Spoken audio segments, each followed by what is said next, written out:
Ninjas didn't leave behind much written history. For whatever reason, they rarely took the time to sit down and write down their innermost thoughts on the art of assassination and espionage. But one did. His name was Seiko Fujita. Born in 1900, Seiko Fujita was considered the last active ninja, meaning he was hired by the Japanese government. And it's true. His grandfather Shintazaemon Fujita, seeing that his grandson had a predisposition for martial arts, began training him from the age of 3. Fujita Seiko himself says, "From the age of 3 to 11, my grandfather, who was the son of a warrior, taught me the art of the warrior." This knowledge was the opposite of what was taught in the various dojos. In 1906, his mother died. Fujita was devastated by the sudden loss. After his mother's death, he often wandered in the mountains.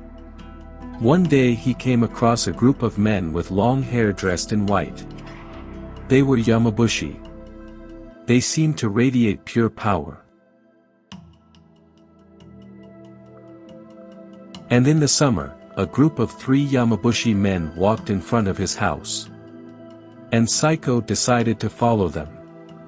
They stopped and asked me why I was following them. I replied that I wanted to become a Yamabushi. They told me I was too young and asked me to go back home. But the boy stayed with them. With the Yamabushi he slept in the trees and woke up with the sun. Seiko learned spells and special ways to meditate. He said they prayed to the gods 3 times in the mountains and practiced hand-to-hand combat and stick and staff work. We practiced tandajutsu, dipping our hands, or body, in boiling water and walking on fire. He learned the techniques of Sakuho no Jutsu. How to walk quickly over mountains using only the toes and not the entire surface of the arch of the foot, just as deer and wild boars did. How to carry heavy loads, to resist cold and intense heat, to be able to develop inner energy. Methods of communicating with the elements of nature.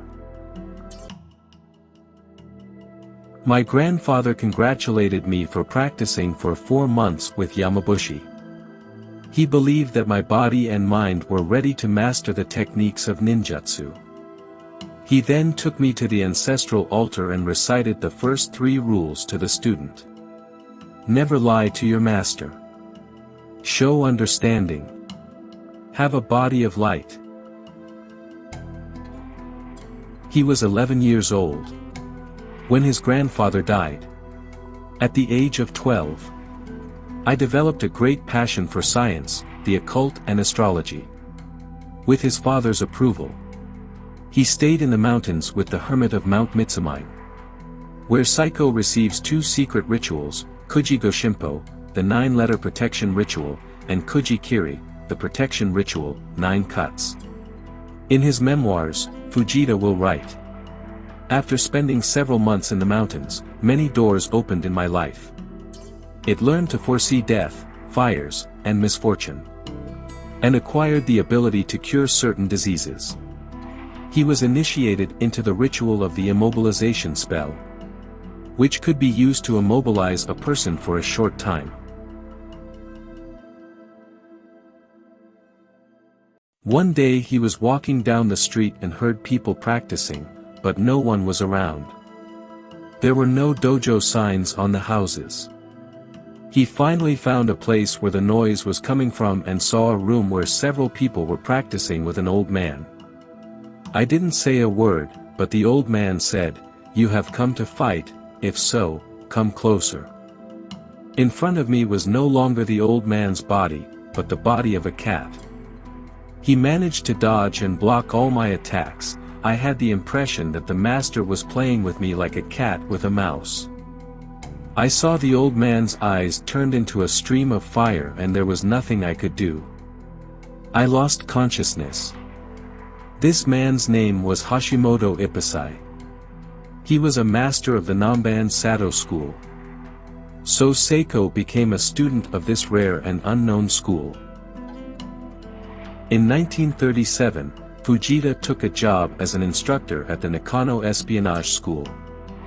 There he teaches various aspects of Koga Ryu ninjutsu. His life during the 1939–1945 war is unknown. After the war, Fujita's house was the meeting and conversation place of many masters and philosophers of Japan. It is said that Fujita thought karate was too linear, and aikido too circular. One of his students described Fujita's style as a very aggressive form of jujitsu and aiki, with special emphasis on attacking the eyes, throat and groin, using open hand techniques and leg kicks. In his lifetime, Fujita issued only 2 certificates from his school. In 1952, a Japanese magazine published an article by him, where he called himself the 14th successor to the Koga-ryu school of ninjutsu. He claimed there were about 50 different schools of ninjutsu in old Japan.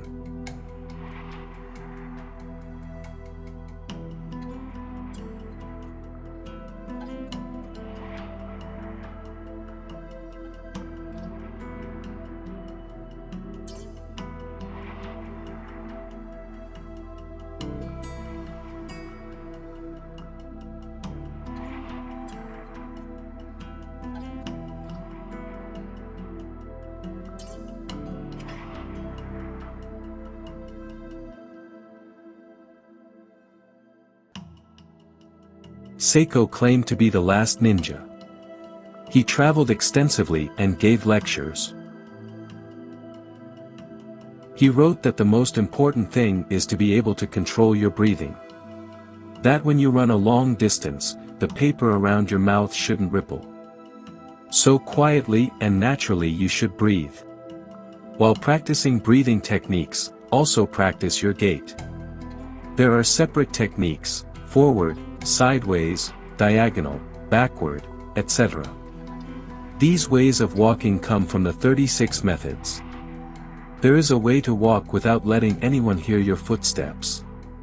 There is a way to appear to be walking forward when you are walking backward, and a way to walk as if you are walking away when you are actually moving forward.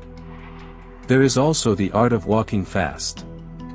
You have to walk fast enough that you can walk 157 kilometers in one day. And there is the art of running. Take a roll of cloth 10 yards long and attach one end of the cloth to your collar and the other end to a stake in the ground. You must practice running the exact length of 10 yards at top speed and be able to stop without letting the cloth slip out of the collar.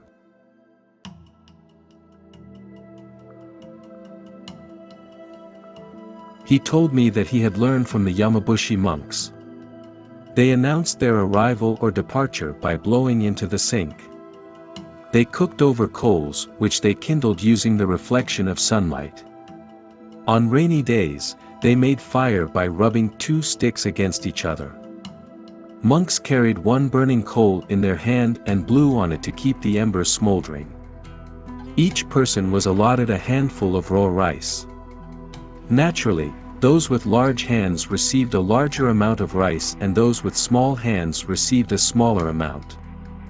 Those monks of small stature who worked hard had large hands. According to the fortune teller Keizo, I should practice the art of seeing unknown objects that were placed in boxes or in the barrel of a gun. With practice, anyone can dip their hand into boiling water or walk barefoot through fire. I realized that jutsu is not a miracle. The point is practice. He described one ancient way of cleansing one's mind. Bring your hands together by connecting the middle finger of your right hand with the base of the little finger of your left hand, and try to focus on slowing your heartbeat. Make sure your breathing is in rhythm with your spirit.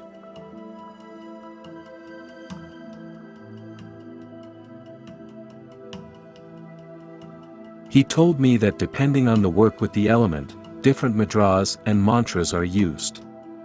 When you pass through water, you must make the gesture for passing through water. When you go through fire, you should make the symbol of the ocean. This will help you to pass through the fire and embers painlessly. Told us that there is an old technique called folding like an old leaf. Is a technique used to dry the body, and if practitioners use this technique, the water from their body is removed and eventually their bodies become really dry and you can fold any way you want your body like a child. You become small and light. Later on you have to give your body back its water. This was accomplished with special techniques of sex with a woman and elixirs of herbs and water. Tells us an old and wonderful story. One summer day, some people went to sell cucumbers. They positioned themselves under a tree. It was a very hot day, so they wanted to take a break and eat some cucumbers that they were going to sell in town. And then one poor old man asked the cucumber sellers, "Excuse me, could you give me one cucumber? It is very hot right now, and I am very thirsty." The cucumber sellers replied, "These cucumbers are for sale. Why don't you pay for them?" The old man said, "Okay. Then it looks like I need to create my own cucumbers myself." The old man picked up a small stick to collect the cucumber seeds that the cucumber sellers dropped when they ate. Using the stick, the old man planted these seeds. The sellers looked at the old man in surprise. However, after he planted the seeds, something incredible happened. Sprouts appeared from the seeds and then flowers appeared on the plants. And after that, cucumbers. The old man said, "It's time to eat. Although I don't think I can eat them all by myself. So why don't you guys eat some?" The pickle sellers were very greedy, so they started eating a lot of the old man's pickles. After a while, the old man said, "That was very tasty. It's time for me to go," and left. Later, the cucumber sellers realized that they had run out of cucumbers to sell. In conclusion, let me tell you a story about Fujita and the Yakuza. One day, a Yakuza member heard about Fujita's reputation as a respected martial arts master and challenged him. Fujita arranged for them to meet at a restaurant and brought along a journalist friend of his. And that journalist tells the following story. All three of us were sitting at a table when the waitress came over to take our order. "I want red meat," said the Yakuza man. And Fujita replied to the waitress, "Bring only sake and boiling water." Then, he took out a pocket knife, cut a piece of meat a couple of centimeters thick from his own thigh and dipped it into the boiling water. Then laid it out on the Yakuza's plate. He rubbed his wound with sake and stopped the bleeding. All of this was done in silence. The Yakuza realized he wasn't dealing with an ordinary man and left the table. This is the story of the last ninja. Seiko Fujita died on January 4, 1966. In his will, he specified that his personal collection of ancient scrolls and most of his records be donated to the Tokyo National Library. Unfortunately, these scrolls and records are only given out by patronage and only to Japanese people. The system he practiced and taught is classified. It's taught to a very small circle of people. So, if one day you see a dojo that says they teach Seiko Fujita's methods, you can start smiling and move on. Seiko Fujita often said the golden rule of ninjutsu, things that seem to disappear have not disappeared.